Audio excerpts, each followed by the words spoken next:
এৰি পলায়ন কৰিছে শেখ হাছিনা। এই মুহূৰ্তত এটি ডাঙৰ খবৰ, নিজ দেশ এৰি নিজৰ দেশ এৰি পলায়ন কৰিবলগীয়া হৈছে এগৰাকী প্ৰধানমন্ত্ৰীয়ে।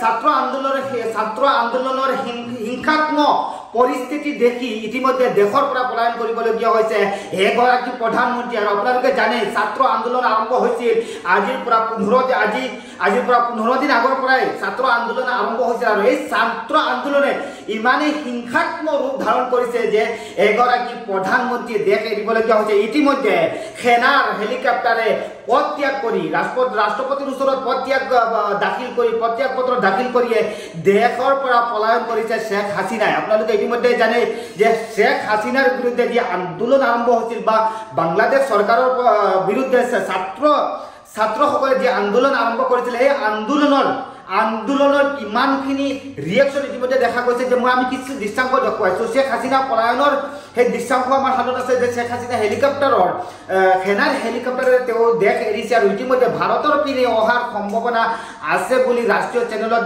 বাতৰি সম্প্ৰচাৰ কৰা হৈ আছে। ইতিমধ্যে আপোনালোকে চাব পাৰে বিবিচিৰ পৰা, আল জাজিৰাৰ পৰা আপোনালোকে প্ৰত্যেকটো আন্তঃৰাষ্ট্ৰীয় আপোনালোকে চেনেল চালে ইতিমধ্যে গম পাব যে দেশ এৰি পলায়ন কৰিছে শেখ হাছিনাই।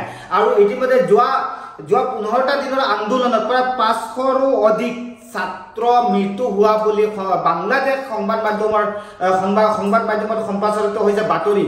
আৰু আজি দেখা গৈছে ঢাকাত মানে যিসকল বাংলাদেশী লোক আছিল তেওঁলোকক ঢাকাত মানে একত্ৰিত হোৱাৰ এটা আহ্বান কৰা হৈছিল। আৰু তেওঁলোকৰ ঢাকাত সকলোকৈ যেতিয়া ঢাকা উপস্থিত হৈছিল, সেনাবাহিনীয়ে সহযোগ কৰিছে ছাত্ৰক।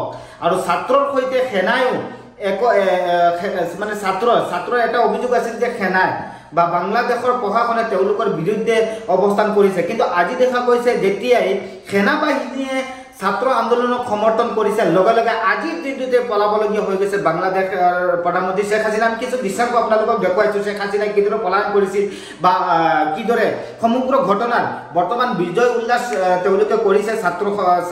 যিসকল ছাত্ৰ আছিলে, যিসকল আন্দোলনকাৰী আছিলে, তেওঁলোকে আনন্দত আত্মহাৰা হৈ পৰিছে। সেই দৃশ্যাংশ আমাৰ হাতত আছে, আমি দেখুৱাইছোঁ। কাৰণ কেইবাদিন ধৰি আজি 15-20 দিনৰ পৰা এই আন্দোলন চলি আছিলে। আজি আন্দোলনৰ অন্ত পৰিছে আৰু আজিয়েই দেশ এৰিছে, দেশৰ পৰা পলায়ন কৰিছে। দেশ এৰা নহয়, দেশৰ পৰা পলায়ন কৰিছে শেখ হাছিনাই।